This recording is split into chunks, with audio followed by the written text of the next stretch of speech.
What is up, everyone? Welcome to the final live stream of the 2021 season, the Super Bowl. I'm John Hansen. Greg Cosell and Adam Caplan are here.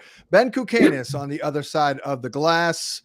What's up, guys? You guys are both getting ready to head to Los Angeles. So, Adam, you ready to go? What's up? Yeah, look, no, I am. I leave later today. I'm looking forward to it. I know that you're the only person I've known in my life who's flown to Los Angeles every week during the NFL season. So you know what it's like to go out there, that 6-hour trip that I'm not looking forward to. Here's a question I have for you. Do you get up?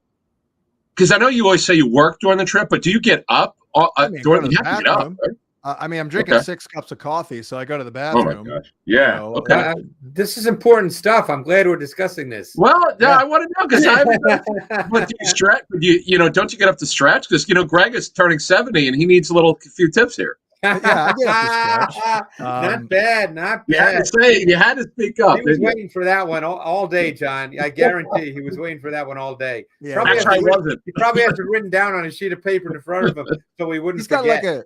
He's got like a cheat sheet for everyone he knows. Like, what is the worst thing you could say to that person? For me, he always goes to my hairline. I love what Richard Lewis used to say. He used to have a Rolodex for insults. Yeah, I love that. Yeah. Anyway, you've got your own, Mr. C.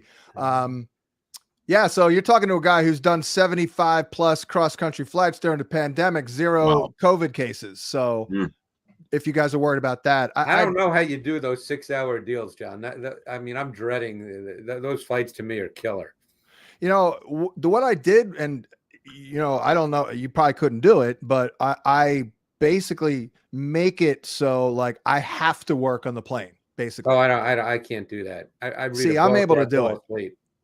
No, I was the most productive. That's why I have no problem with the flight, because my most productive 9 hours of the week are probably while I'm on the plane. I'll do that. I will be working on my free agency file today. Yeah. So I'll be looking forward to that. All right. Well, let's do it. Let's get into the game here. Mr. C, just give us an overview of the key injuries that we're dealing with for both teams, and then we'll get started on the matchups and all that. For the visiting team, and I put that in quotes because it's being played at the Rams Stadium at SoFi. For the Bengals, the only one we're worried about is CJ Uzomah, who's got an MCL sprain. He says he's playing, made it pretty clear. Now, of course, he doesn't say how effective he'll be and how many snaps he'll be able to handle. Yeah, and they're very thin at tight end. In fact, I want to, in a second, ask Greg if he remembers Drew Sample coming out, because he's done next to nothing as a professional. The kid Josh Topu, who's in their defensive tackle rotation, he's had this lingering knee issue. Remember that Ogunjobi's done for the playoffs with a broken foot, so their depth at D-tackle. And this team will run. Like the Rams, they're going to run. So we'll see what happens there. But other than that, for the Bengals, that's it. And then the only ones for the Rams we're looking at is Higbee, who it doesn't sound great, even if he could play. Taylor Rapp's been cleared, so he's going to be available. They feel Cam Akers will be fine. Well, fine. He'll be able to play with the shoulder issue that he has. And as I was telling you earlier today, John, it's possible that Darrell Henderson, we'll know more because they don't practice till tomorrow, but we'll know more later in the week. It's possible he gets activated for the game. Yeah, we are doing this, by the way, on Tuesday because of you guys' travel schedule. So that's just FYI on that, but it's somewhat early in the week. But you just outlined the injuries there. Not a lot going on here, Greg. Before we get into the matchup, I guess probably wise to get a review from you from both teams here offensively. We focus on last game, Burrow. What did the tape show against KC? Anything different than the previous two games? Anything in particular jump out at you from the tape last game? No, I mean, I don't think their offense was particularly great in that game. But I mean, I think we've spent a lot of time, John, I think, talking about Burrow and the offense. Yeah. I think we should probably, sort of focus on this particular matchup, because I think that there's a lot of really potentially intriguing elements. Some of it's speculation. As you guys know, when teams have an extra week to prepare because they bring in more people to study film, there's more tweaks that can be made because you have more, whether it's practice time on the field, whether it's classroom time, you have more time. So there are tweaks that can be made. If you start with the Bengals, we know they want to run the football, and they have to run the football because they can't protect well enough to have Joe Burrow drop back 45 times by choice, and certainly not against this defensive front. So we'll just start with that and leave it there, and then you can pick up and we can kind of move it along because there's a number of elements and dimensions that go into the general points I just made. Well, I think, Greg, as we've outlined pretty much every week in the playoffs, the entire key to Cincinnati has to be their O-line and their ability to protect their quarterback. And Zach Taylor he's pretty conservative. He's run like 60% of the time on first down. I thought on that Tennessee game when Burrow was on fire, I thought he was almost a little too conservative, handing the ball off to Mixon when Burrow was feeling it. But do you think that's like the key or the way that they're going to look to protect Burrow by running that rock? Let's understand one thing. They know their offensive line is overmatched. So the question is, how do they go about compensating and camouflaging a weakness? Because they know it's a weakness. So as I said, much of it is guesswork and speculation. So now you get into what will be their predominant personnel package. Will they line up predominantly in 11 personnel? Will they line up more in 12? Keep in mind, even when Uzama got hurt, and he got hurt relatively early, John, in the AFC Championship game, they stayed with 12 personnel. They brought Mitchell Wilcox in with Drew Sample. Now, neither one of those guys is really a receiver, but they use them in the run game because Mixon did have 21 carries in that game, 16 of which came on first down. 11 of those 16 came out of 12 personnel. So they need to run. Now, obviously, they want volume, but they need production. So they're going to run it. The question just is how. Will they run it at a base? Will they run it out of 3 wide? Because that brings different implications for the Rams and the personnel they put on the field. Adam, got to think 12 personnel would be the way to go. But I guess the question is how much of a drop off if Uzama is not able to help in the passing game? Like, how much of a drop off is that from when, Uzama was healthy in there in 12? Yeah, look, he's, as you saw when he had 22 catches over his final of the 4 games before the MCL sprain, he was an outlet guy or he was right over the middle. He's like, he'd be under pressure and he'd check it down over the middle. Now, Greg, Drew Sample's numbers in college were really underwhelming, and he was a second-round pick. So do you recall even watching him in Washington? I don't remember him, to be honest, so I don't want to say anything. But I don't think he's certainly not a big-time receiver. Yeah. So I think you did, Greg. It just wasn't very memorable, honestly. Maybe I did. Yeah. John, you could be right. I think that's the case. I don't remember talking about him. In fact, John, he played 4 years. Okay, he did play 4 years at Washington. What year did he come out? 2019 draft. 19. Yeah.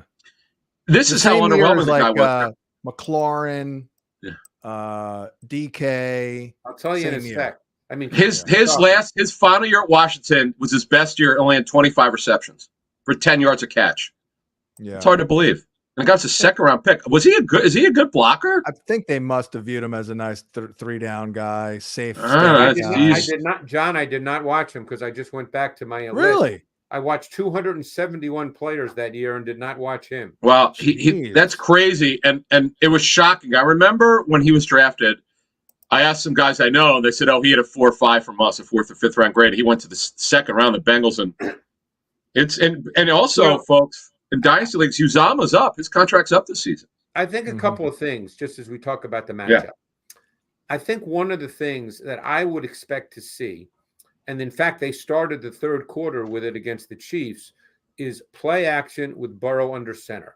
So what they did on that first play of the third quarter, which turned out to be a T. Higgins 44-yard completion, which I'm sure both of you remember that play, is they ended up with 7-man protection. And they're going to have to do some of that to try to create some explosive plays. Look, we know they're going to get into second and long and third and long. That happens in every game. But they have to try to be proactive as well in throwing the football. They can't consistently rely on 5-man protections. They can't consistently rely on, making plays on third down. Burrow obviously had 4 scrambles on 3rd down against the Chiefs that resulted in 1st downs, and that was half of their 8 3rd down conversions. But you can't rely on that, John, as you well know. Yeah. Back to Mixon. I've noticed it seems like running inside has been a problem. They're getting him to the edges pretty well. He's only averaging 3.5 yards a carry. Have you noticed any trends as you've broken down the film? Like maybe how does he run at 11 versus 12? The inside outside stuff that I kind of just noticed watching all these games. Well, I think the one thing that always stands out to me about Mixon is he's a very good cutback runner, and they're a predominant zone running team, predominantly. So it gets to that question of how will they run? Because the Rams, their base front is a 5-2, meaning 5 across with 2 linebackers stacked. When they go nickel, they also will play a 5-man front out of nickel. It's a 5-1, but depending on the down and distance, it will also be a 4-2. But against that base 5-2 front, the 2 players to me on defense that really stand out, believe it or not, in run defense are A'Shawn Robinson and Greg Gaines. Greg Gaines has been really good, and A'Shawn Robinson has as well. In fact, the first play of the NFC Championship game, he just threw away George Kittle, and he stuck Deebo Samuel right at the point of attack for no gain. So Robinson and Gaines have been really good. But the Bengals are predominantly a zone running team, and you have to be aware of Mixon cutting back. He's very, very good at that. Yeah. Rams overall, though, have been pretty lights out here against the run. So yep. I feel like we might get a sneaky surprise guy here. I mean, it's obvious to say, you mentioned play action, maybe roll out, move the pocket, 7-man protections, but obviously getting the ball out of Burrow's hands quickly. Obviously, that would be Mixon. Greg, do you see anything else to where it could be a sneaky guy? I mean, my gut feeling is the rookie Chris Evans might factor in. I mean, he is explosive. That would be a surprise attack kind of a guy. Yeah, I mean, he's been, a guy that hasn't played many snaps. He's played here and there. At times they've gone empty, and he's been the back that they split out. Right. Could they do that? Empty. It's a great question in this game, and all we can do is speculate. We have the 2 teams playing in the Super Bowl that lined up an empty more than any teams in the NFL. The Rams far and away the most, and then the Bengals were second. An empty.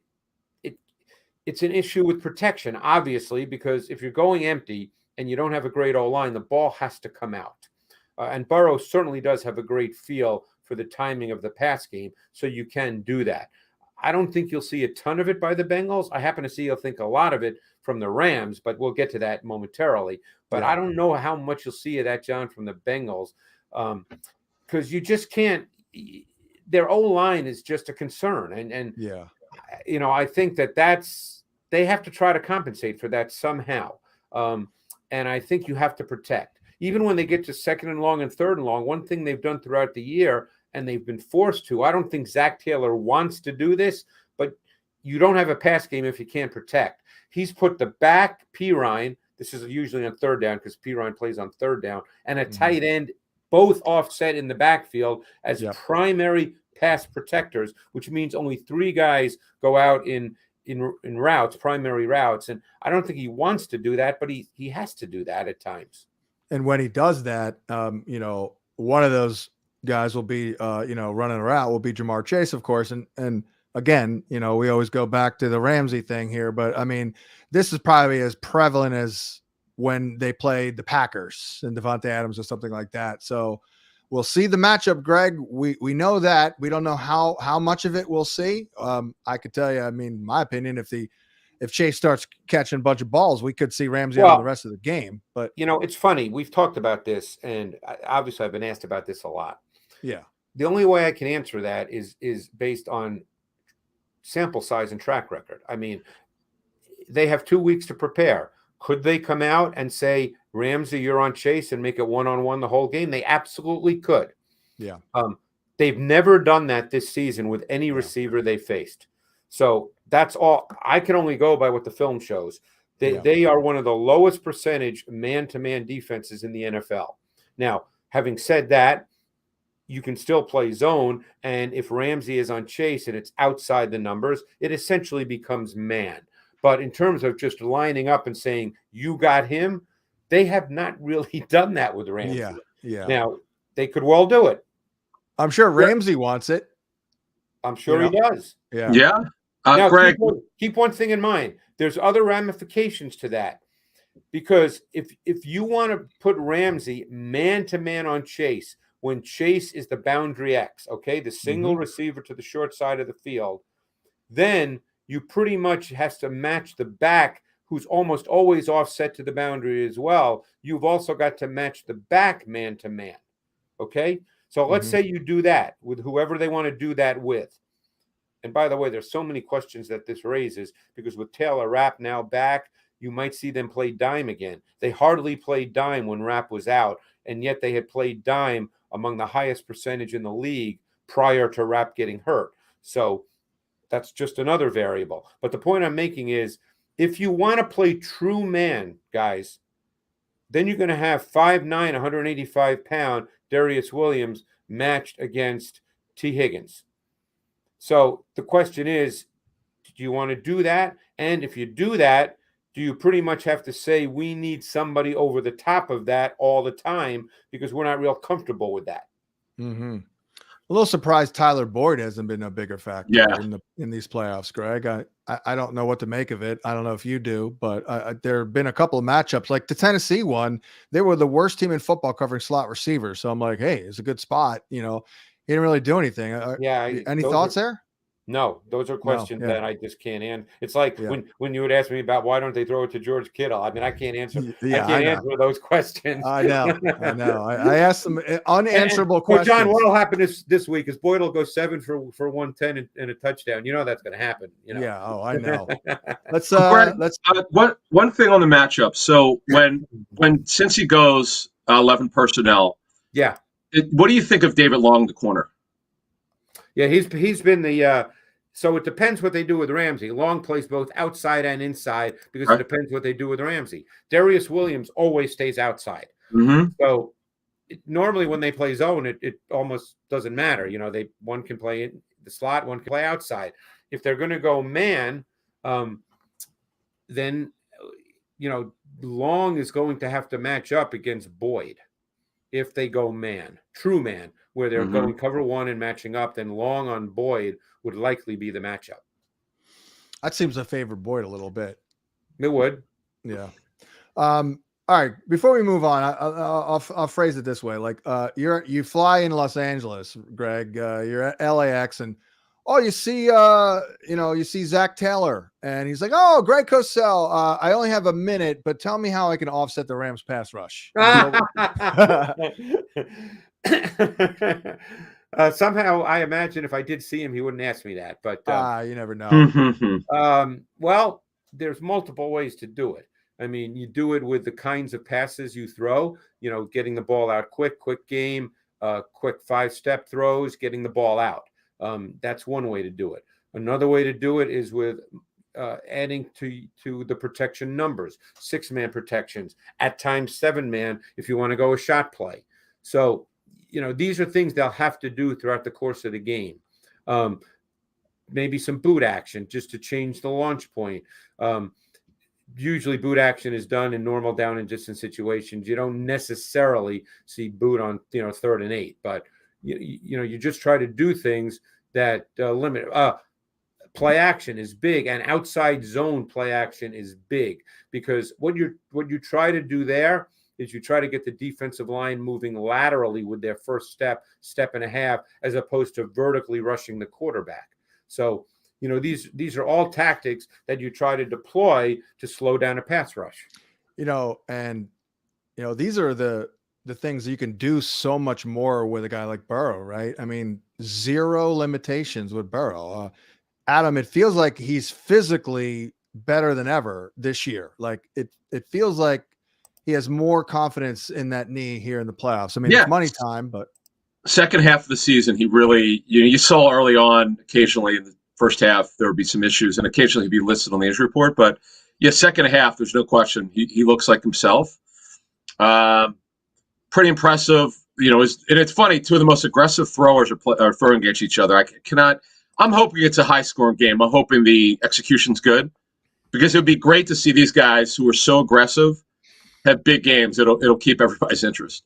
Yeah, I'm actually leaning the other way with it. I almost feel like it might be a little underwhelming, 48.5. But Greg, for the Rams here, just a quick synopsis of Stafford last week. It feels like he's definitely kind of getting his bearings about him in terms of big playoff games. He's now won, 3 in a row. That's pretty good. But what did the tape look like last week? Well, I'm sure if he loses this one, people say he can't win in the big game. You know that, though, John. Yeah, I know. It's a shame of it. Yeah, no, I think Stafford is playing in a sense the way he always plays. He's a very aggressive thrower. He will take shots, and occasionally when he takes a shot, he'll put it up and it's not there. I mean, look, they easily could have lost that game if Tard made that interception, and it obviously did not make the interception, so they won the game. But I think McVay really likes the fact, and this is just a point of view of mine. I don't know this for certain. I think McVay likes the fact that Stafford is an aggressive, push it down the field thrower, much more so than Goff. I think he likes that vertical element to the pass game, which he didn't quite have with Goff in the same way. So, I think they live with that every once in a while Stafford might take a shot. But you know what? He also makes some pretty damn big-time throws because not many guys throw it like Stafford. I think you'll see. Here's 2 things I think you will absolutely see in this game, guys. And this I feel pretty confident about just based on having seen every Rams offensive snap this season. I think you'll see selective no huddle, and I think you'll see empty sets. And you'll see both at times together. But I think you'll definitely see no huddle tempo, because what that does is it regulates the defense. The defense does not have time for communication, for adjustment. They've got to get set. You can see what they're in before the snap of the ball. Stafford will feel very comfortable then throwing the ball versus a defense that is set. So those are 2 things I think you will absolutely see. Bengals aren't a big blitz team, right? Not relative to the rest of the NFL. Not low percentage, like let's say a team like the Raiders, but no, they're not high percentage blitz. But they do have a few kind of cool pressures. They'll move Sam Hubbard around quite a bit. They use Hubbard as a joker at times, where he sort of is a stand-up Mike, and he will often then be part of a pressure scheme where it's a stunt. Logan Wilson at times will be part of pressure schemes. They do have some pressure schemes. Mike Hilton's always been a good blitzer. Yeah. They just don't do it at a high percentage. The narrative is early in the year, teams were blitzing Stafford and he was crushing the blitz, and then they stopped blitzing and he hit a little bit of a speed bump. So do you view this Bengals D, a lot of zone, as one that might surprisingly slow down a Stafford? I mean, that's a hard question to answer. Yeah. I think they'll mix and match zone and man.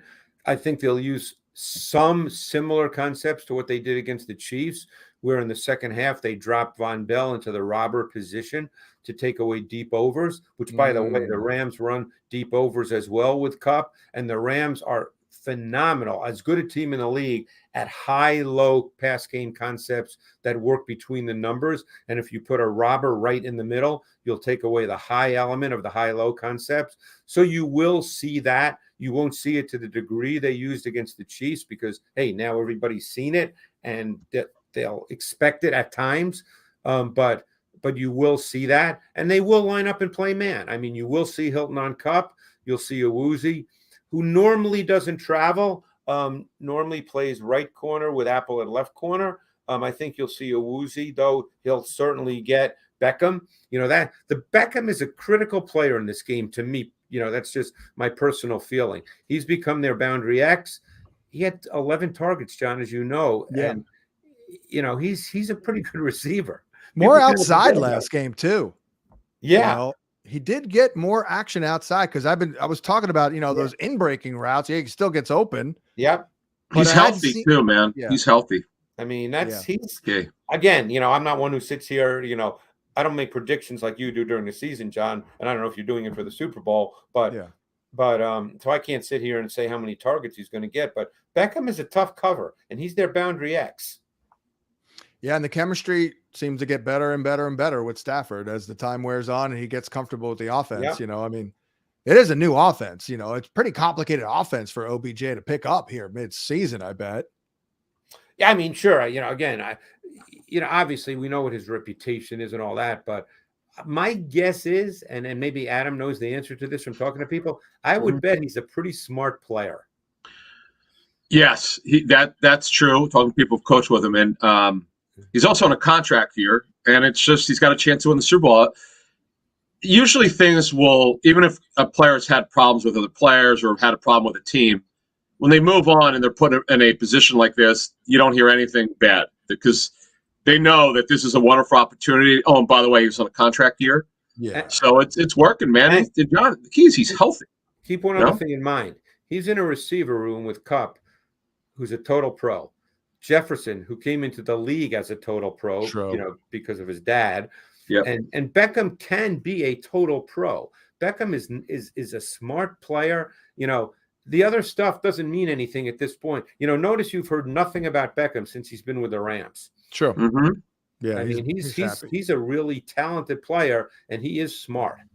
Your thoughts on the matchup, with the Rams running game up front? I would guess the Rams have a small advantage maybe up front in terms of that. Bengals, I know their front's pretty disruptive, but they've been run on here. I don't know the identity of the Rams, by the way. Like, I guess they don't have one really. You mean you're talking about offensively? Yeah. Close. I think they do want to run the ball. I wouldn't say, let's put it this way. I think that Stafford has tipped the equation a little more toward the pass, but McVay does want to run it, So I think with Goff, clearly they wanted to be a running football team foundationally. I don't know if I'd answer that way right now, but they're not. I don't think he's going to toss it, 50 times, but that could happen. It depends on the game. That could happen. And of course, Adam, Darrell Henderson could happen, which is a real monkey wrench. We're trying to handicap these Ram running backs. Now because he's coming off of a major injury, I don't know how much he'd play. Yeah. But for what you have to do in terms of projections, you would think he'd be the third guy in. Now, how much would he impact the other two guys? I gave him 2 catches for what it's worth. I mean, if he plays, I would think third down. Who, Henderson? Yeah. I don't know. I don't know that because he's been out for so long. It's hard to say. Yeah. It's hard so to say. Sony, Yeah, because Michelle, I mean, in the championship game, it was all Akers. I mean, Michelle he had 1 carry. Greg Akers is averaging 2.3 yards a carry. I mean, I know we're all gaga, but the guys they haven't run it great, and that's the other thing.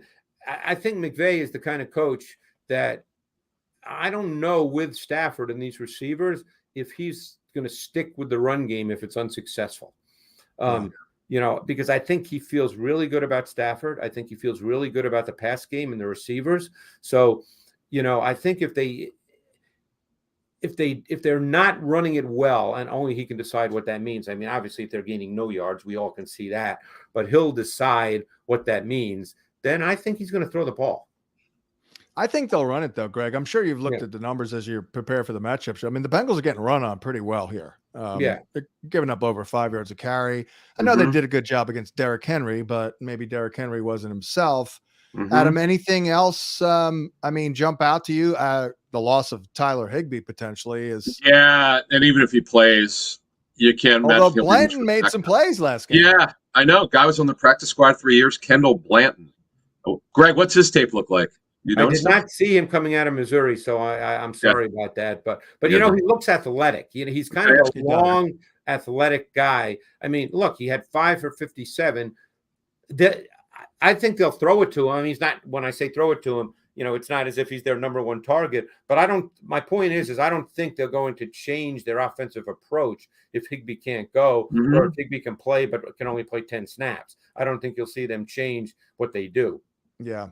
Well, I don't know what else we can cover here unless we're completely talking out our whats. But Greg, before we sign off, I got to ask about the Kansas City Chiefs in the championship game. I don't know if I've ever seen such a disparity between the first half performance from a quarterback and the second half than Mahomes. I thought he was unstoppable in the first half, and then it was like a faucet was shut off. I was somewhat stunned here. Any thoughts on that? It's funny you say that because the Kelsey touchdown he threw in the first half where he ran around, Little second reaction. I get it. Yeah. That play, he left the pocket totally unnecessarily. They ran a mesh concept, and he had Tyreek Hill wide open within the structure of the play. There was absolutely no pressure on Mahomes whatsoever. And then he ran around, and he happened to make one of the Mahomes plays. Okay. So he That made makes that sense. play so people go, wow, he's playing great football. But he left the pocket for no reason at all. Yeah, makes sense. I was So he wasn't as good as I thought. Basically, he kind of reverted. The way I'd answer that is, I was surprised that what the Bengals did caused the problems for the Chiefs that it did. Okay, because here's what the Bengals did. It wasn't something that no one's done before. What they did is they rushed 3 and dropped 8 on occasion. They put a spy on Mahomes on third down, and they dropped Von Bell into the robber position, okay? So they played more man coverage with Von Bell as the robber. In the first half, they played almost all zone out of a 2-shell look. So what they did in the second half, to me, was it different than what they did in the first half? Yes. Was it something that Andy Reid and Patrick Mahomes have never seen before? No. So I was just surprised that they didn't respond to it better. Just, that was just my opinion watching the tape. Yeah. Well, Greg, you're taping the matchup show out there in Los Angeles. Disneyland on Saturday, John. Really? ESPN Sid is on Disney at Disney. Oh, okay. Oh, nice. Nice, man. Very nice. Is there anything else that we didn't cover that is covered it all on your mind with the game? You mean like football related or just in general? Well, no, related to this game and these two teams. Okay. We could talk about places to eat in Los Angeles off the air. Right. No, I mean, there's always little things, but as far as the bigger picture, I think we kind of covered it. Yep. Any closing thoughts, Mr. C? No, I'm hoping it's a tight game. I have a very small lean towards the Rams at this point. I need more information, see who's working, and just gathering. I want to talk to guys who've coaches or front office guys who've done work on both teams from the season, get their opinion of the personnel, which is always good to get advanced stuff. Yeah. I remember talking to the Raiders. The Raiders thought the Rams were a very strong 22, but had very little depth. But they still got to the Super Bowl. Mm-hmm. So Rams have a lot more experience and all that. Greg, who wins the battle in the trenches on all sides? Well, look, the Rams D-line is obviously much better than the Bengals O-line. I don't think the Rams O-line is great either, by the way. So, I mean, I don't want to say that's a big concern, but, Stafford does get sacked. I mean, that can be a factor in the game. And Stafford waits. He wants to throw the football. So there are times he gets stuck waiting and does get sacked. So, I think that element of the game would need to be a factor for the Bengals. Their pass rush in passing situations does need to be a factor. I'm going to go with the Rams. Not that anyone really cares, but I've been pretty good in the playoffs. I'm going Rams. I'll give the points here as well, -4.5, although it's very scary to bet against Joe Cool, who is absolutely on fire. Ben Kukanis has been on fire all year. We thank Ben for his efforts running these live streams all year. Of course, we thank Greg and Adam. That'll wrap it up. We'll continue to cover the big game, of course, on the site. So stay tuned for all the content, Wes Huber's matchups and all that stuff. Well, guys, enjoy the trip out to sunny California. Appreciate it. We'll see you soon. And John, as you probably know, I already sent you 8 reports of draft players this year. Oh, I saw the first few. Greg Cosell has sent the first batch of player profiles. Malik Willis, Kenny Pickett. 4 quarterbacks, 4 wide receivers. There you go. Okay. Carson Strong. Okay. All right. Yeah. Well, Desmond Ritter. And then Ritter. Nice. Yeah. I did Alec Pierce from Cincinnati, Jalen Tolbert from South Alabama, Romeo Dubes from Nevada. Oh, great name, by the way. I know. And one more. I think it's Dubs. Dubs. Is it pronounced Dubs? Yeah. Adam, do you know? I don't know yet. I don't know. I think it's great either way. Dubes or Dubs. It's no matter what, we can work with it, but I think it's Dubs. Yeah. And I sent one more receiver. Now I can't remember who it was. All right, boys, I must run. That Pierce kid underwhelmed me a little bit. I thought watching highlights. And I got to run. I got to All run. right. Yeah, I do See too. you guys. Well, Thanks. we'll all run here. Plenty to get to here in 2022. So hang for it all and enjoy the game. And we'll talk to you next time at fantasypoints.com.